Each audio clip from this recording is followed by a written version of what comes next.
Today, I'm talking to small business owners and high net worth individuals, high W-2 wage earners, about how to legally reduce your taxes. Some of you will cut your taxes by 50%. Some of you will cut your taxes by 20% and even down to zero taxes. The most important thing is I'm going to be talking about legal tax strategies that are in the law, in the code that you need to be made aware of. But before we jump in, I'm gonna need you to like, comment, and subscribe so you don't miss out on any of this wealth building information. Now, let's get after it. The first strategy that I wanna talk to you about is going to be how to form the correct entity. We're talking about entity formation. We're talking about business structure optimization. When someone says business structure optimization, what they're really talking about is whether you should form an LLC, an S Corp, or a C Corporation. So I want you to understand, LLCs are a good starting entity. You can either be a single member LLC or multi-member LLC when you have others involved in your business. Single members LLCs are going to file inside of their individual tax return. Multi-members are going to file a separate 1065 tax return. The good thing about an LLC is it's going to give you limited liability protection, and it's going to be minimal effort to run an LLC. An S corporation is another level up. When you form an S corporation, you're going to incorporate your business, but you're going to ask IRS to be a small business corporation. An S corp by filing Form 2553. As an S corp, you're going to be a flow-through entity, meaning you're going to file a separate return, an 1120S, but each individual stockholder is going to have a K-1 form that is going to go in their individual taxes. S-Corps are great when you're ready to level up, when you're ready to put yourself on payroll. But when you are a business that's really ready to go next, you want to become a C Corp. Why do I say that? Because C corporations are great for people who want to invest back in their business. You've gotten yourself to the point where you can take a salary, you have profits now, but you want to put the profits back in the business so that you can continue to grow your business. You got to make sure that you avoid double taxation, meaning the C Corp is being taxed and you are going to be taxed as a shareholder on the dividends that you take from the corporation. So we got to be very careful. Bottom line is having the right entity really helps with your tax strategy, and understanding which way to go is mission critical when you're really ready to make money in your business and save on taxes. Strategy number 2 is maximizing deductions. This is really important. As business owners, we need to make sure we're maximizing deductions and getting those write-offs as much as we possibly can. Now, I want to be clear. Don't go out spending money just to get a write-off. You don't want to do that. You only want to take write-offs that are necessary, things that you're currently paying for that you need to have in your business. For example, advertising. For example, maybe you're also paying to have your marketing done. You're paying rent. You're paying office supplies. You're paying for your cell phone. These are the types of business expenses that you need to be writing off all the time through your business. And if you already have a cell phone, if you already have those items, now you want to start to put those payments through your business because you can't really operate your business without a cell phone, without internet. So those are the normal type of things that you're going to write off. But in addition to that, there are some not so normal things that you also want to write off. For example, startup expenses. When you were thinking about and contemplating that business years ago, when you were incurring costs years ago, you want to gather all that cost now and write that off as startup expenses. You also want to make sure that you are aware of other types of deductions. For example, when you have a flow-through business, you can take 20% of the profit as a deduction. That's on your S Corps, that's on your LLCs, that's on your sole proprietorships. You want to get those written off as well. And let me give you some examples, some other uncommon deductions. Let's say that you are a realtor and you sell property, you sell cabins. Maybe you have a four-wheeler vehicle that you utilize that you drive around to the cabins. That might not be normal for your everyday realtor, but for somebody that works in the snow that sells cabins, that's the perfect type of write-off for them. If you are a realtor that sells beachfront property, you might be writing off a yacht. Never think that your write-offs have to be exactly like someone else's. Your write-offs can be uniquely different based on how you manage and run your business. What if you are a content creator? You may have 10 cameras, you may have 30 tripods, all sorts of things. Is that typically normal for a business? No, but as a content creator, you may need to have all of those things. So make sure that you realize some write-offs are gonna be ordinary and some write-offs are gonna be necessary based on your unique business. That's where we start to talk about Code Section 162. Make sure you write that down. It's important that you understand how to maximize your write-offs. Tax credits. This is an important concept to understand. Tax credits are where the government wants to incentivize a behavior. So they give you an actual tax credit. A tax credit is completely different from a write-off. A tax credit is dollar for dollar. Allow me to give you an example. Let's say, for example, I go and I do some research and development. I'm looking to develop something new in the marketplace. The government is going to give me a tax credit because they want businesses to innovate. They want us to create and come up with brand new things. Think about people that are using AI, the developers behind that. They are probably getting major tax credits to develop that new type of software for us to utilize. So tax credits are dollar for dollar. If you owe, for example, $5,000 and you have a tax credit for $5,000, that will completely zero out your tax. So tax credits are very important. There are energy tax credits, there's child tax credits, there's educational credits, there's business tax credits, there's credits for hiring people in certain work groups, credits for hiring veterans, credits for hiring people in certain locations. Always look out for credits because you may be sitting on a credit that you don't even know about. Credits are really important to reduce your tax bill, and they're legal and the government wants us to use them. Section 179 deduction. Section 179 is another strategy that the wealthy really utilize. This is where you're going to expense out the purchase of equipment. The way that our tax code works, it says that when you purchase equipment, typically over $1,000, that equipment has to be depreciated over time, 3 to 5 years, sometimes over 7 years, depending on what Code Section 167 talks about. That's the depreciation code section. But Code Section 179 says that if you purchase equipment, for example, a vehicle that weighs over 6,000 pounds is considered equipment. You can expense that vehicle out in the year of purchase if it's used for your business.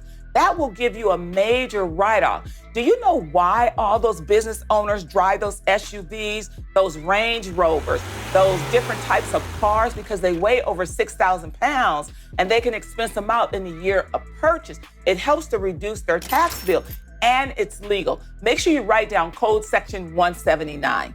Strategy number 5 is making sure you understand retirement plans for business owners.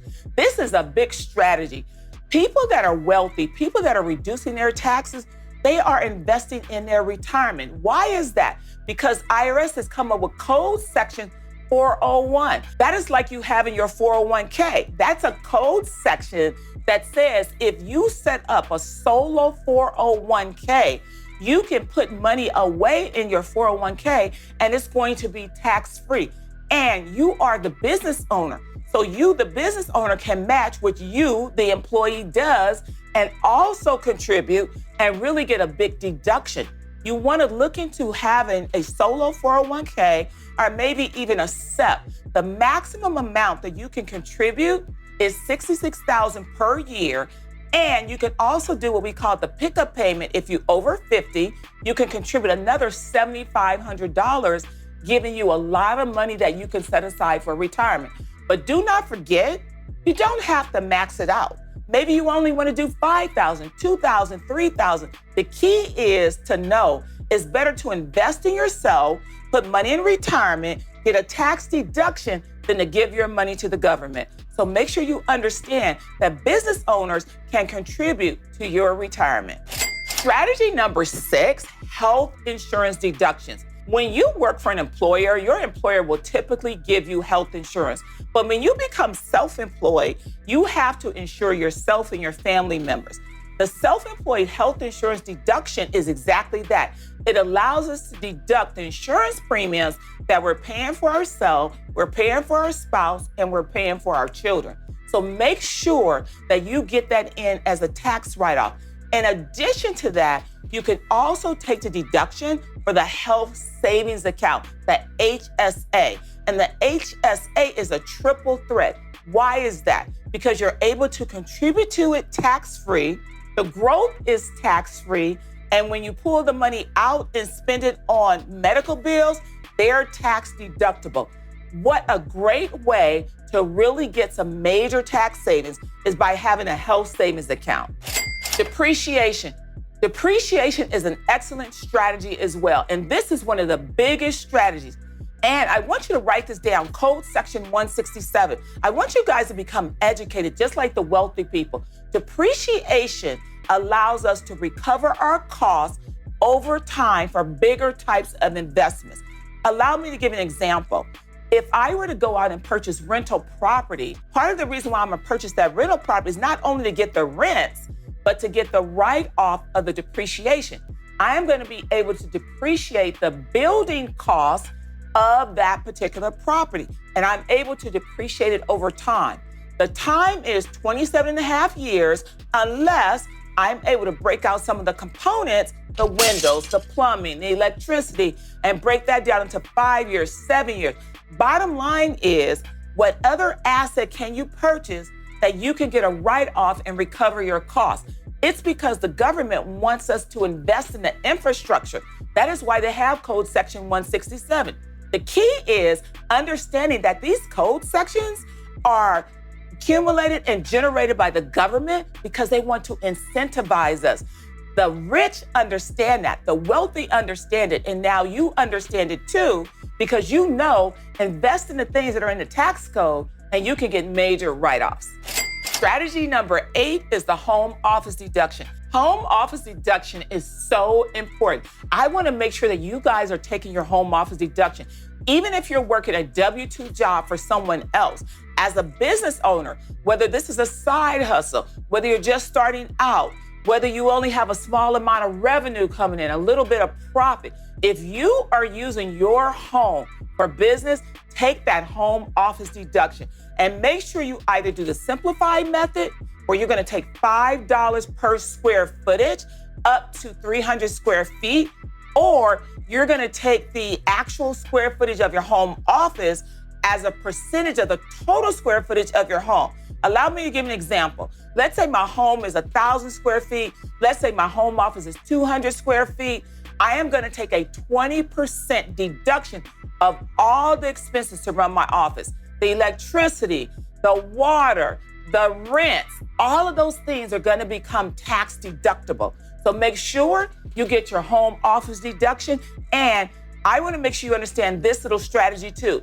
If you're in your first couple of years of business and you're not profitable yet, you're not going to be able to take your home office as a deduction in the current year. However, make sure you put it on your tax return because it will roll forward to the years when you are profitable and it will take down that income, therefore taking down your tax. And the good thing is it's a legal deduction and you deserve to take it. Number 9, income shifting. Income shifting is a major tax strategy. And when I tell you what it is, you're going to get it real quick. This is where I am going to shift income away from me, Karla Dennis, and I'm going to shift it over to another member of my family or another entity, maybe another corporation or another LLC.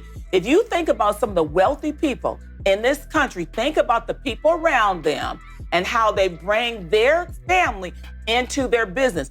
Why are they doing that? Because they are income shifting.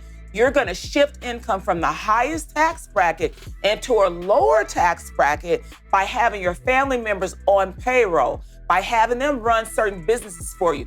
This is a great strategy for you to be able to employ is the income shifting strategy. Strategy number 10 are carryover losses. When you have losses on your tax return, you may think, oh, you know what? I lost money. I don't want to report that. It's so important to get your losses in there because in order for us to become a winner, at some point we were a loser. Let's just face it, I was too. There were years when I lost money in business, but I still filed my tax return. I reported those losses because I'm able to carry those losses forward to a year where I have profit. So do not feel like those losses are invaluable. They become extremely valuable come tax time. Why do you think companies will file bankruptcy? Why do you think companies will sell assets at a loss? You might be thinking, oh my God, they're losing so much money. Not so really. They are making money because they're going to use that particular loss and that year to offset gains that they have. So think about it. Do you have stocks that are losing money that you might want to sell? Because you might want to take advantage of those carryover losses.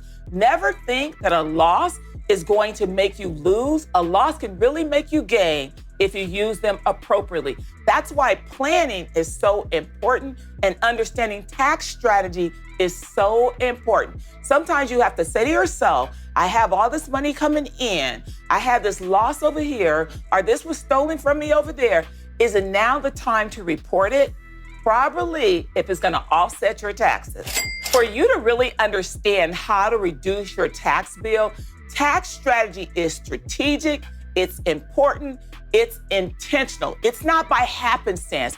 It is legal, it is codified, it is the law. And it's incumbent upon you as a business owner to understand how to employ tax strategy. You wanna look at your entity setups. You wanna maximize your deductions. You wanna take your home office. You wanna use your carryover losses. You wanna use income shifting. You wanna make sure that you're doing retirement planning. You wanna use tax credits. There's a plethora of things that you can utilize to reduce your tax bill. The key is gather some understanding, get with a tax professional, and help them reduce your tax bill because you have no idea how much money you're leaving on the table for Uncle Sam, and you have no idea how much of a tip you're giving Uncle Sam every single year. So now that you know better, you absolutely have to do better. I want you to like, comment, and subscribe so you don't miss out on any of this wealth building information. And I want you to type in the word strategy in the comments if you're needing help with reducing your tax bill because you can afford not to.